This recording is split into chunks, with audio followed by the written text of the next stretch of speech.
Good morning. Welcome to Westbridge Church. My name's Jeremiah. I'm one of the pastors here at Westbridge, and it's awesome to have you with us. I want to say hello to those of you watching on our online campus. Thanks for tuning in there. In our parent viewing areas, if you have small children you prefer to keep with you during the service, that's a great option. You can participate in the service, and also there's a viewing area in our cafe now as well. So we've got some extra seating out there if that's another option for you as well. Awesome to have you here with us. If this is your first time, I'm so glad you're here, and thrilled that you would take some time out of your Sunday and be a part of it today. And through the summer, we've been in a series called Summer Voices, where we've had a lot of different speakers coming in. And today we're kicking off a brand new series called DNA. And this is super important to me because the mission of the church is basically the same mission that it's always been. And every year we do this thing starting now, kind of mid-August, leading into the fall, where we kind of kick off this series around who we are as a church. What is it that makes us do the things that we do? Why do we do things the way that we do them? And we want to make sure that as we head into a new season, we're all sort of rowing in the same direction, all moving in the same direction, and make sure that we never, ever, ever drift from the original reason that we started this church 16 years ago. And the reason that's so critical is because the mission of Westbridge Church is basically the same that any church has throughout human history. It's people helping people find and follow Jesus. And when you think about that, different churches word that in different ways. Different churches use different phrases to communicate that. But that is literally why every church exists, so that we can introduce people to Jesus, and hopefully people discover the hope and the healing and the love and grace that are offered in Jesus. And then together we walk in community as we do our best to follow Jesus. And so we just want to be a group of people who are helping other people find Jesus and follow him. And that's the whole mission of the church. Everything we do is about doing those things. And what can happen over time, though, is that as more and more people start to follow Jesus, it adds layers and layers of complexity. And over time, our natural tendency as human beings is simply to try to protect what we've built, as opposed to actually staying on mission and risking what has become for the sake of the mission. And so, there wasn't a lot to risk when we started the church 16 years ago. There were 12 of us in our living room. There was not much. It was like, what do you guys think? And they were like, yeah, let's go for it. I was like, all right, let's go. And then here we are 16 years later, and we've got a building, and we've got multiple services, and we've got staff, and we've got all kinds of volunteers, and we've got a budget, and all these different things. And what happens is, as the layers of complexity start to grow, it can be so tempting for us to turn inward and go, you know what? We've got to protect what we've built, rather than saying, nope, let's just continue to risk everything for the sake of the mission.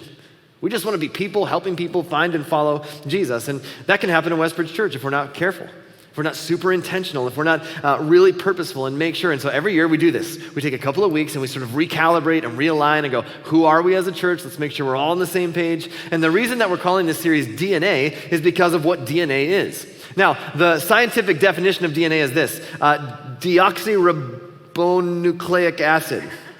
I had to look that up. And I also looked up how to pronounce it, and I still can't get it right. A self-replicating material that is present in nearly all living organisms and is the main constituent of chromosomes. It is the carrier of genetic information. You're like, oh, thanks, professor. Didn't know I was coming to a science class today. But here's what's amazing. This DNA, it makes you who you are. It never changes. And yet, because of what DNA is scientifically, we've actually adopted it as a cultural term. So the cultural definition of DNA is this: the fundamental and distinctive characteristics or qualities of someone or something, especially when regarded as unchangeable. So we've come culturally, because of what it is scientifically, we said, well, these are the parts of you that are just core to who you are. Just your DNA is like, this is who you are as a person, that is unchangeable. Or as an organization, unchangeable. And so as we continue to grow as a church, there are some things that will change. As we grow as a church, we're adding a third service in a few weeks here. Why? That's a change. We're changing some of our service times to make more seats for more people. That's a change. Methods constantly change. But what should be unchangeable is the mission of the church. People helping people find and follow Jesus will never change. It's core to who we are. It is a part of our DNA. It is an unchangeable characteristic. And so this series, every year, for some of you, you'll go, this is review. I've heard this before. We do this every year. Yep, we do. And we're going to do it every year. We're going to always keep it in front of us, because the tendency when we don't is that we drift off course. We start to turn inward. We start to protect. And when we think about the opportunity that lies before us as a church, I can tell you, I have never been more excited to be the pastor here at Westbridge Church. I mean, I look at what we have just in the next few weeks coming before us and the unbelievable opportunity that we have as a church to help people in our community find and follow Jesus is unbelievable. In 2 weeks, we will send out a mailer to 85,000 households, inviting them to come and check out our new service times. Not 85,000 people, 85,000 addresses that are in a 20-minute drive time of our church. Now think about that. It doesn't always feel like that, but when you combine all of the 20-minute drive time around this church, there are 85,000 households that we will be inviting. And can I tell you something? We're spending money on that. We're putting a lot of time and effort and energy into that, and it's a huge risk. Why would we do that? In just a few weeks here, right after Labor Day, we're adding a third service. And so we're going to shift all of our service times. It's going to be 8 a.m., 9:30, and 11. Why would we do that? That's a huge risk. I mean, we got things going good right now, right? We came out of COVID finally and kind of got into a good rhythm and we're in a good groove. And man, why would we mess with that? That's a huge risk, isn't it? Why would we do that? We're going to continue to show up week in and week out and serve and give and sacrifice and make sure more and more and more people are able to experience the love and grace of Jesus through Westbridge Church, but that's a huge risk. Why would we continue to do that? Why would we take these risks and spend the money and change our service times and add more volunteers and all these things? Because there is something deep in the DNA of who we are as a church. It's unchangeable, something that has remained and should always remain unchanged since the beginning. And here it is. It's deep in who we are. Jesus is for everybody. Jesus is for everybody. That's so a part of who we are as a church. That's so a part of what every church should be, is that Jesus is for everybody. And we want to make sure that the message is communicated in everything that we do. And so here's why that matters. Churches over time get comfortable doing certain things in a certain way. So this is how we do things. This is how we operate, and we do this because now that we've gotten comfortable, that kind of makes sense, and I like the way that works, and we kind of know the routine. And if we don't constantly evaluate the way we're doing things against the mission to make sure it's effective, then over time, we just develop habits that are comfortable for those of us who are already here, and we forget what it's like to be somebody who is approaching a church or faith for the first time. And the wrong message unintentionally gets sent, because one of the things we say all the time is like, we always assume guests in the room. We don't ever make the assumption that everybody knows everything and everybody's got it all together and everybody has, a Bible degree. We just assume there's guests in the room. We just assume that there's somebody here who this is their first time and they're a little nervous and they're a little anxious and they're kind of wondering what to expect, and so we just assume that. And that's so important, because when you don't do that, here's what happens. The church can unintentionally send some pretty confusing messages. Here's what some of those messages are that I've experienced in my life, and maybe you've experienced some of these as well. One of them is this: God's favorite people are introverted thinkers. God really likes the quiet, introverted type. And the church unintentionally has made it feel like, okay, if I'm going to have a growing faith or a relationship with God, it's kind of this one-size-fits-all approach to spirituality. And as a kid, the message for me was like, hey, if you want to grow spiritually, then it means you're going to have to pray a lot and meditate and spend time in solitude and journal. And I was like, first of all, I can't tell you how many journals I have where the first page is filled out and the rest of it's empty. Secondly, solitude, I'm just telling you, I've never had an unexpressed thought in my life. It comes in here and it shoots out here, all right? That's just how it works for me. And so by the time I was an adult, I started to feel like God was playing favorites. He's like, all right, if you're an introvert with a high IQ and, you like to journal, then Christianity's right up your alley. But what about those of us who are sort of extroverted, loudmouth, sports-loving dudes who enjoy complex carbohydrate beverages? Is there a spot for me? Another confusing message is this, and again, it's never intentional, but sometimes this is what comes through in church. Hey, weird things should be normal in church. We all agree that it's weird, but when you're in church, it's fine. It's like, how did the weird thing not pass the test, right? So services should be really long. The longer the service is, the more spiritual it was. Music should be really boring. The more boring it was, the more spiritual it was. Okay, the more guilty you feel, the more spiritual it was. You go home, you're just like, man, I just feel so bad about myself. There's just like this sin and that sin and this sin, and you're like, that was a great service. It's like, what? That's weird. That's just a weird thing. The less we understand, the more spiritual it must have been. Man, that was so deep. Did you understand any of that? No. But man, it was deep. So deep. You know? Or how about this one? Always make sure to point out the newbies. This is like I don't know where churches got this. They're like, hey, if you're new today, why don't you stand? And it's like, that's the last thing anybody wants to do, you know? The last time my wife and I visited a church, they did that, and they were like, if you're new today, stand. And my wife started to stand up, and I like grabbed her thumb. I'm like, don't you dare. Dear God. Why do churches do that? And again, it's not intentional. Their heart's in the right place. It's just that when you're looking at something from the inside long enough, you forget what it's like to be on the outside looking in. You just forget. Another confusing message that unintentionally gets communicated in churches is this. We should be against a lot of stuff. Let's just be against a lot of stuff. If we don't agree with it, we're going to boycott it, right? We're going to picket it. We're going to pass out flyers. We're going to take a stand because the community needs to know that we took a stand on this issue. And it's amazing. I can't remember a single time that's ever made a difference in somebody's life. Never made a difference in somebody's life. So the message that unintentionally came through was like this. Hey, if you become like us, you can join us. It'll be great. See, while you're embracing your sin and you're voting for political candidates that we don't necessarily endorse and, approve of, and you're doing some things that, well, I mean, God doesn't really call them sin, but we labeled them as sin to sort of help God out, because we felt the liberty to do that. And once you change your lifestyle and once you kind of look like us and talk like us and dress like us, then you can join us. You're going to love it. And the message that came through was like, once you become like us, you can join us. And the mission of the church was to reach people. The problem is we just didn't like any of them. That's a big problem.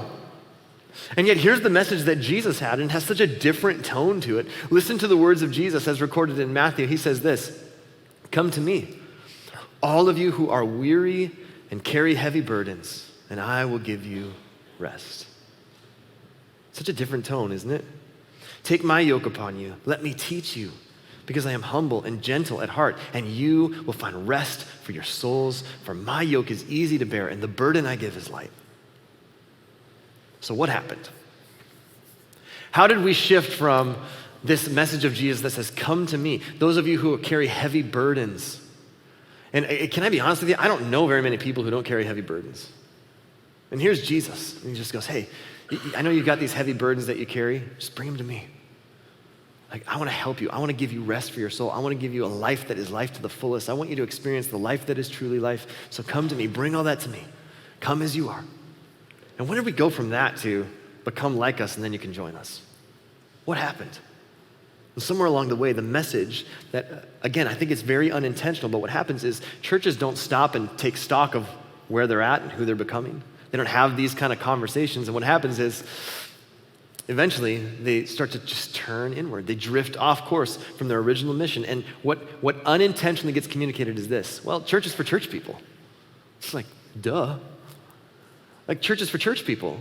And if anybody's driving around here, driving around St. Michael this morning or our area and they see our church and they go, oh, there's the church with all the church people, then we've done a terrible job getting our message out. Because if the church is for church people, then that means Christianity is for church people.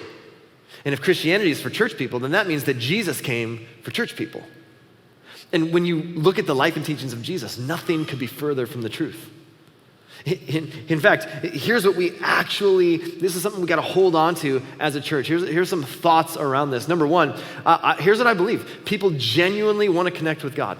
I think people genuinely want to connect with God. When I look at the people who I talk to and the people I come across and neighbors and friends, and when I talk to people, nobody's like, you know what? I hate God. That Jesus guy, oh man, I just hate him. Oh, it's like peace and love and sacrifice. It's not for me. I never met anybody who has a problem sincerely with Jesus.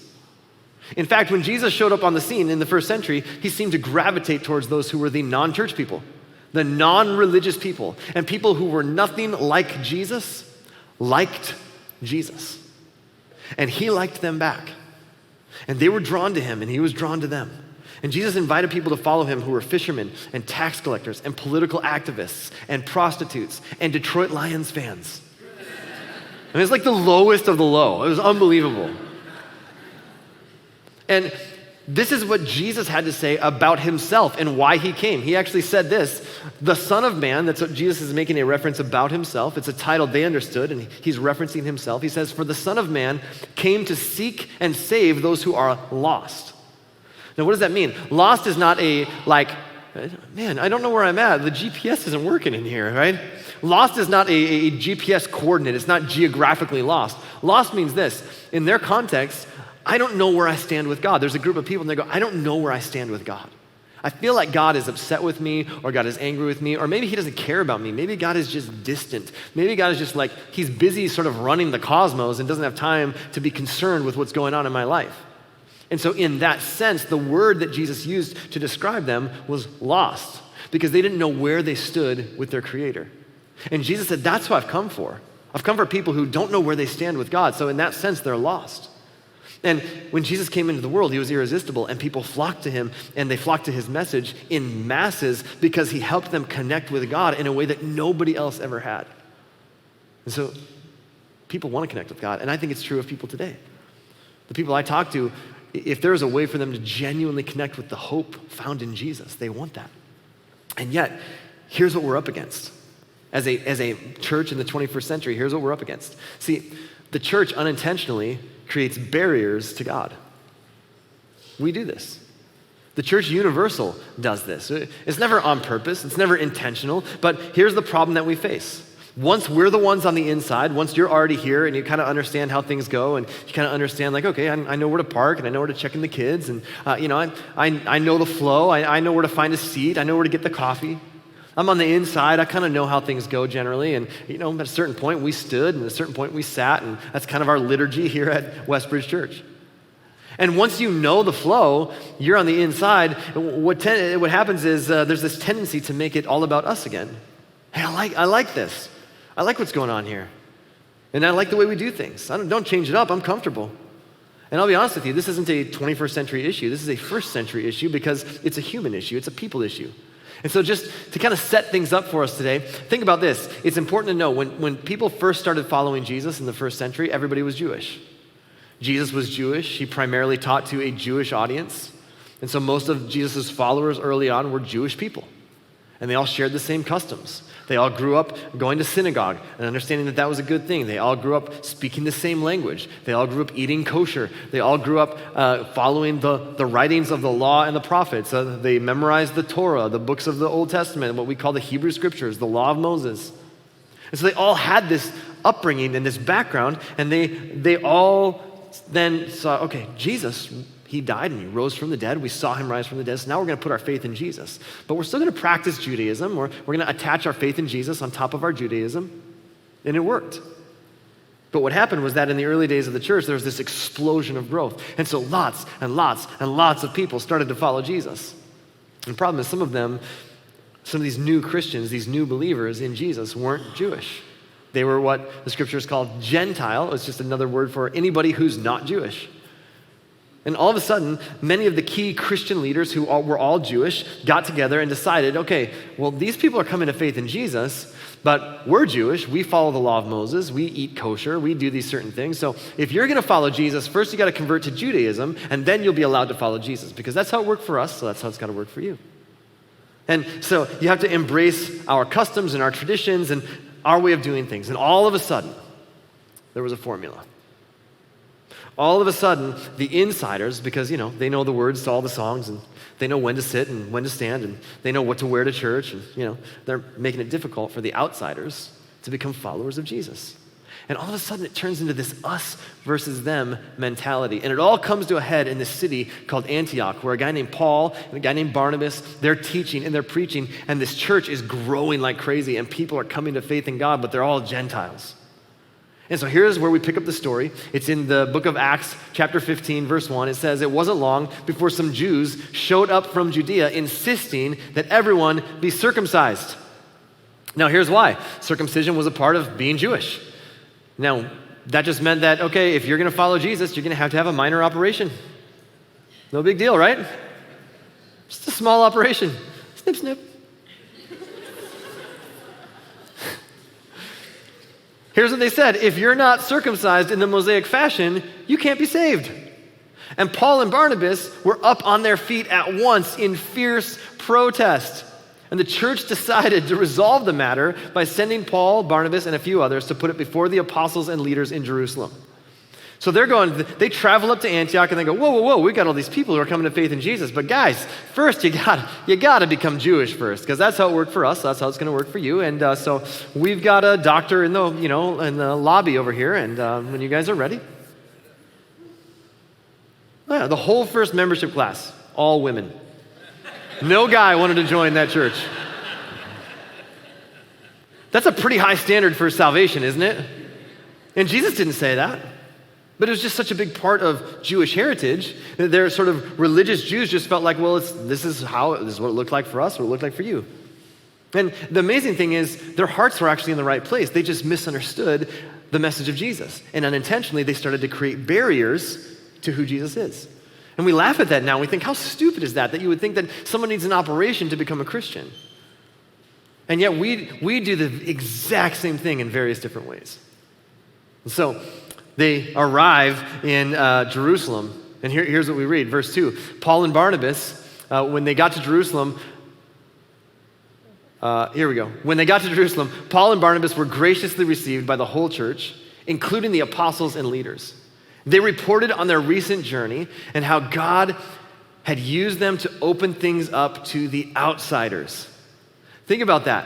But then some of the believers who belonged to the sect of the Pharisees stood up and insisted the Gentile converts must be circumcised and required to follow the law of Moses. They've got to follow the law of Moses.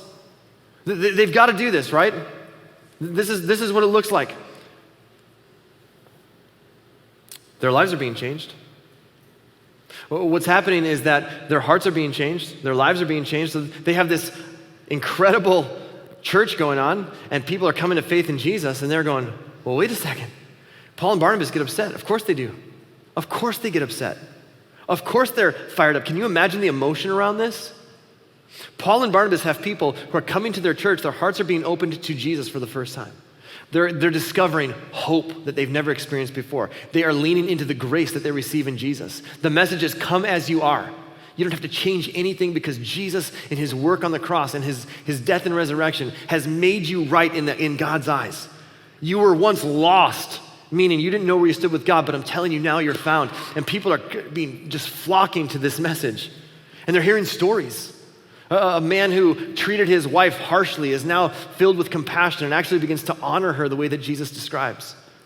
A woman who had been wronged, it says, you know what, I'm no longer going to hold on to the bitterness of those who have wronged me, but instead I'm going to extend forgiveness because I recognize Jesus has forgiven me. Because of his forgiveness towards me, I can't withhold forgiveness from others. You have a father who decides to, put his family ahead of his career because of God's grace. Someone who's a sordid past who finally finds this place of community without judgment. And suddenly you got some yahoo in the back going, yeah, but have they been snipped? I mean, this matters. You can imagine how emotional, how charged up and fired up that would make Paul and Barnabas. You might say, well, that sounds ridiculous. And you'd be right, but they were so insistent that they had to call this huge meeting and sort it all out. And so here's what we read. When they got to Jerusalem, Paul and Barnabas were graciously received by the whole church, including the apostles and leaders. They reported on their recent journey and how God had used them to open things up to the outsiders. Think about that. God used them. He opened things up to the outsiders. So they're telling these stories. And Gentiles are coming to faith. And it's amazing. Gentiles are coming to faith and they continue. But then some of the believers who belonged to the sect of the Pharisees stood up and insisted the Gentile converts must be circumcised and required to follow the law of Moses. They're just holding on to this thing. So this really religious group of leaders who are Jews, they became Christians, but they're still very religious in the way that they practice. They're followers of Jesus, but they're still holding on to their Jewish tradition. They're still holding on to the way things worked for them when they were growing up. And they're basically saying anyone who wants to put their faith in Jesus must first become Jewish and embrace Jewish customs and traditions. And all of a sudden, there is this huge obstacle for people that want to experience the grace of Jesus. And the crazy thing is It wasn't an obstacle that comes from God, and it wasn't an obstacle that comes from culture. It was a barrier that was created by the church itself. And for some of you, that's your story. That describes your faith journey completely. Because somewhere deep inside you recognize, okay, there's a creator, there's a God, and I want to connect with God because I think everything I've ever heard about Jesus, the person of Jesus, is that he can provide hope, that he can provide some healing, that he can provide purpose in my life, that he loves me just as I am. But then you showed up to a church, and the church got in the way. And it wasn't that you had a problem with Jesus, it's that the church unintentionally created barriers as you were exploring who Jesus was. You got divorced. There were a couple of people who just made it their mission to make sure that you felt unwelcome. Or maybe you had an abortion, and all anybody could do was tell you how bad you were. Maybe you showed up to church and everyone loved you, but then they found out you were gay, and all they could do was focus on your sexuality instead of who you are as a person. Maybe you grew up in church and you had lots of friends and it was a great upbringing, but then you got pregnant before you got married, and all of a sudden there was a distance felt. And nobody said anything, but you just knew you were on the outside. Maybe you showed up to a church and it was obvious that, man, if you didn't have a Bible degree, you weren't going to understand anything. If you weren't fluent in Hebrew and Greek, this was going to fly over your head. Maybe you showed up and you started expressing doubts and questions and started asking, and the answer that you got wasn't, hey, let's walk through that together, and in community, let's answer some of your doubts and some of your questions. The answer was just, hey, faith means certainty, so stop asking questions, just trust, just believe. And so you were just instructed to shut off your mind and blindly believe. See, it's so easy, it's so tempting for those of us who are already on the inside to create standards that we've already attained. But we must never forget, Jesus is for everybody. Jesus is for everybody. I got an email from someone one time saying, hey, I just want you to know somebody was wearing something inappropriate at church. And I was like, oh, was it me? I wasn't sure. I was dressed pretty casual. And the funny thing is, when we send out this mailer, one of the sections says, what should I wear? And our response is, wear whatever you want, just please wear something. That's it. That's the dress code. When we first started the church, somebody who was a part of our church early on, I think one of their parents came to visit, and afterwards she kind of pulled me aside and she said, your style of communication is really not suited for a church. It's really probably much better in a smoke-filled comedy club.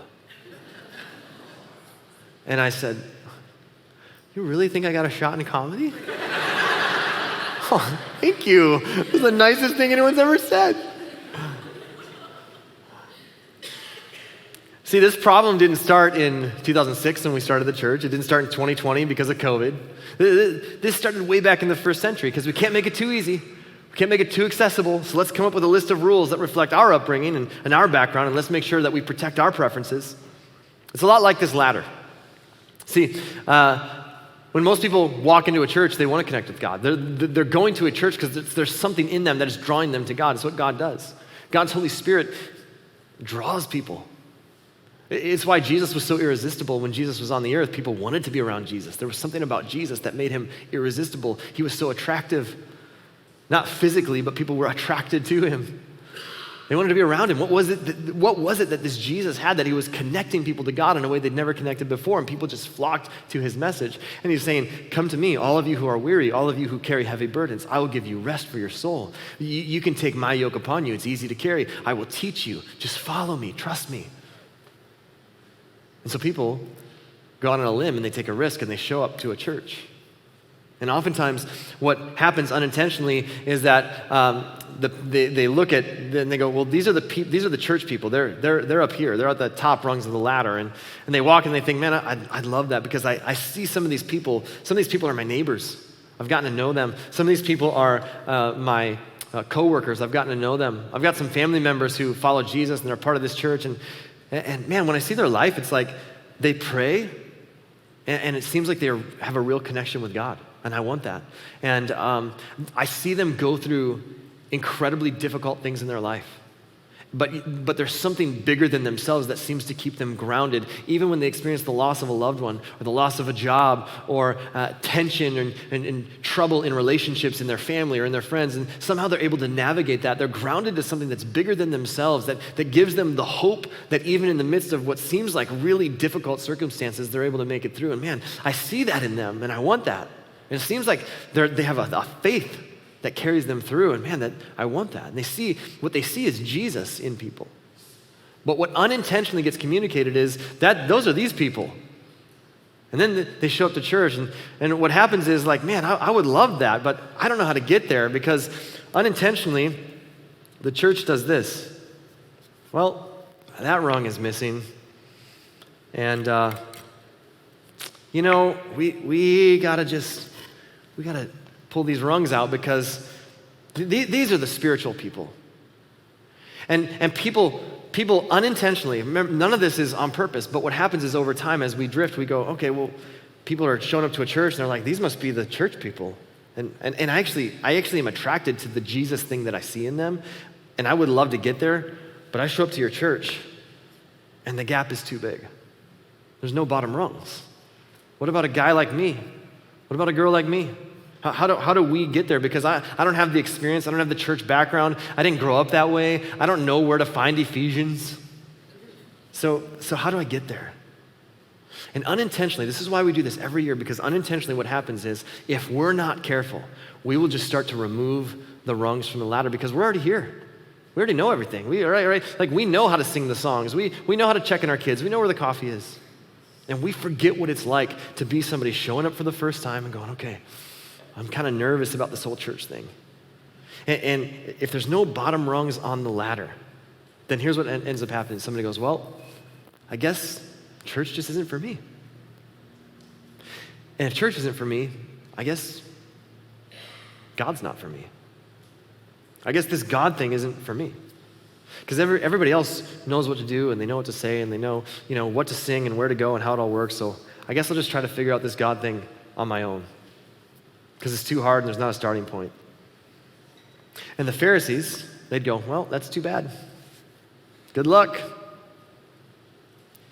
we go, that's crazy. But churches do that today all the time. From things like, well, you got to read the King James Version only. That's the only version that counts. That was the one written in 1611. That's the one that counts. You need to read the King James Version. You shouldn't ask so many questions. I can't believe you're divorced. You're a single parent. What's that all about? And you shouldn't, and you shouldn't, and you shouldn't, and you should always, and thou shalt not. And in the midst of all this, Peter makes this incredible argument. Peter is one of Jesus' disciples and closest friends and followers, and he's watching what's going on in this council in Jerusalem as they're trying to decide, what do we do with these people who are coming to faith in Jesus, but they're not Jewish? He stands up in the middle of this and he says this: God knows people's hearts, and he confirmed that he accepts Gentiles by giving them the Holy Spirit, just as he did to us. He made no distinction between us and them, for he cleansed their hearts through faith. So why are you now challenging God by burdening the Gentile believers with a yoke that neither we nor our ancestors were able to bear? We believe that we are all saved the same way, by the undeserved grace of the Lord Jesus. Peter says, guys, we're Jewish, and we didn't keep the Jewish law very well.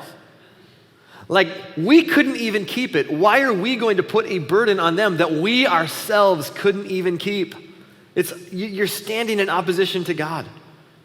I know you've got some preferences because that's how you grew up, and that's fine. You can have preferences. But when you put your preferences above the needs of people who are far from Jesus, you're actually standing in opposition to what God is doing. And I don't think you want to stand in opposition to God. You know how this shows up in a modern day church? It's just our preferences. Our preferences. This is what makes me comfortable, so this is how we should do things. I like this. I like the way we do this. And it starts to show up like this. Man, I wish the service wasn't so long. Or I wish it was a little shorter. I wish the music wasn't so loud. Or I wish they'd turn it up a little. I wish we did more hymns. I wish they did more songs we all know. Well, who's we? It's someone's first time every week. And by the way, the reason that the music is loud, a couple of reasons. Number one, you sing like a goat. Okay? And it's just, we don't want to put the people around you through that. Okay, so So you can just belt it out of the top of your lungs and no one will know. And also, if you're like, man, I really love quiet church organ music, awesome. There are tons of options for that around here. There's not a lot of options for people who like, I don't know what to call it, Jesus rock worship. But it's a preference. That's not central to who we are as a church. It's a preference. But we just always assume there's guests in the room. And so we just want to go, what's going to make it so that people want to be a part of it, so that they're drawn to Jesus? And can we introduce people to Jesus, and then can we get out of the way? It shows up, our preferences show up over and over again in things like, 3 services. Oh man, the first one's going to be, this messes up my schedule. When we think about the speaker, like these are some of the thoughts that go through our minds if we're honest with each other, right? It's like, well, all right, preacher, I want you to be vulnerable, okay? I love when you're vulnerable and honest and personal, but not too personal, okay? This isn't a therapy session, all right? And also, we need lots of Bible in depth, but at the same time, it has to relate to what's happening, in our lives, and say it in such a way that the first-time guest can understand. That's important, but don't make it political, and use humor, and make it funny, but not too funny, okay? You're not a comedian, and also, mix it up. Try new things. That's always great, and don't get stuck in a rut, but at the same time, be consistent. And talk about the struggles you've overcome, but not too much, because that's depressing for the rest of us. And tell us stories about your family, but not too many, because that gets a little creepy. And just be vulnerable and honest and personal. No problem. It's preferences. And we all have preferences. That's human. But it's one thing to have preferences, and it's another thing to demand that our preferences get met over the needs of people who are far from Jesus. And I'm just telling you, I know this is true about the 85,000 households that we're sending invitations to. People want to connect with God. We just sometimes allow our preferences to remove the bottom rungs from the ladder. And I'm just telling you, when we allow our preferences to take priority over the ability to help people connect with God, we're actually standing in opposition to God and what he wants to do.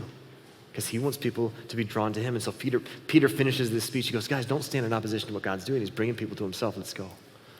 And then James, who happens to be the brother of Jesus, the leader of the church in Jerusalem, everybody's kind of made their arguments, and then he stands up and he makes his final decision. And what he says is the reason we exist as a church. This verse is painted on the center beam of this building up there in paint so that we never forget it. Here's what James says. He says, so my judgment is that we should not make it difficult for the Gentiles who are turning to God.